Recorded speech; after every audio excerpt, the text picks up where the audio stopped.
I can spot quiet money in under 10 seconds. I know, bold claim, not the flashy kind, the quiet kind that hides in plain sight. Today I will show you 7 signs someone is wealthy but does not show it, and how to spot them without being weird. If you like plain money talk, hit subscribe right now. Quiet luxury is very real. It means high quality without big logos. Many people miss it. Studies show many folks think a pricey no-logo bag is cheap. That is the point. I love that twisted little signal. Insiders can tell, outsiders cannot. Loud spenders copy logos to look rich. It is costume money, not real money. Here is the real trap. You cannot judge by brands alone. Some rich people love flexing. Some middle-class people hate logos. Humans are messy, so signals get messy too. So context matters. We look for patterns, not one thing. I chased labels in my 20s. Honestly, it felt good and empty at the same time. I paid for it in fees and stress. Then I saw the math on my statements. The numbers punched me in the gut. It made me change. Now I notice different clues. I listen for how people talk about time, trade-offs, and maintenance.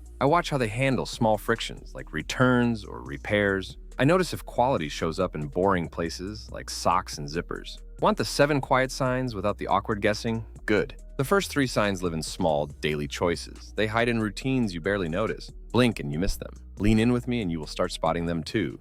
Sign 1. Quality beats logos every time. You see clean shoes, solid stitching, no giant brand name. That is quiet luxury. It is made well, costs more, and lasts longer. It feels calm instead of loud. It wears in, not out. Tiny details like even stitching and smooth zippers tell a story. When edges are finished and nothing squeaks, someone paid attention. Sign 2. Money gets invested before it gets spent every single day. A set amount moves to investments and savings. Wealthy people tell their money where to go on day 1. They automate that call so mood never gets a vote. About 84% of wealthy investors say they want to keep learning. That is real discipline, not luck. It sounds boring, and it is. But boring compounds into freedom. I set mine on autopilot and finally stopped white-knuckling every bill. Sign 3. Debt is low and boring. They hate high-interest balances. Cards get paid in full. Big items are owned for years and kept in shape. Many millionaires report they have never spent more than about $35,000 on a car years ago. In today's dollars, that is about $77,000. Not cheap, but not look-at-me money either. They buy for function, not show. Oil changes happen, tires get rotated, and the car keeps earning its keep. I used to think the opposite, and yeah, I was wrong. This is not about judging outfits, it is about habits. What would you notice if you stopped chasing logos and started watching behavior?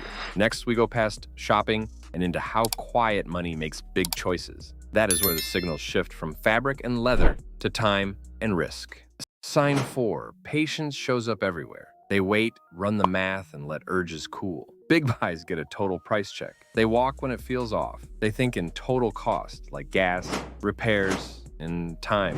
I used to rush deals and paid more than I knew. Now I breathe, sleep on it, and save the fee I would have wasted. They let the first wave of excitement pass, so regret never shows up. Sign 5. Advice beats impulse. Wealthy folks lean on pros to stay calm. An advisor is a seatbelt for money choices. It keeps you from flying through the windshield when markets jerk. Many even say the pro keeps emotions in check. I fought this and kept buying high and selling low. Once I started asking better questions, I slowed down and stopped playing hot potato with stocks. A good pro, or a sober checklist, gives you friction at the right time. Sign 6. They buy time on purpose. They automate bills and savings, then pay for help when the math works. That can be a cleaner, a tax pro, or simple meal prep. You buy back hours and move on with your life. I once spent 60 hours chasing car deals instead of earning. That time would have paid more in my job. It still stings to admit it, but it fixed my calendar. Do you see how these quiet moves link like gears? Next comes sign 7, and it is all about privacy.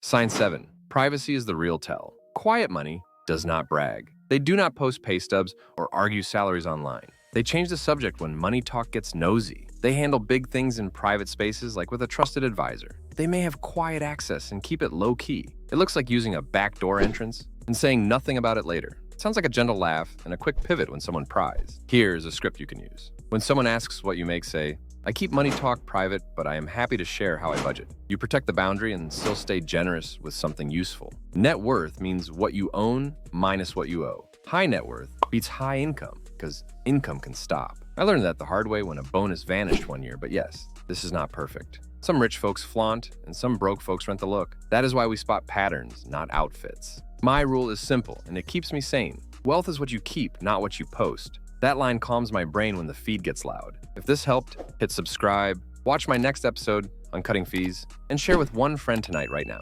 Thank you for watching today. I appreciate you showing up and taking your money seriously. Which sign will you practice in your own life this week?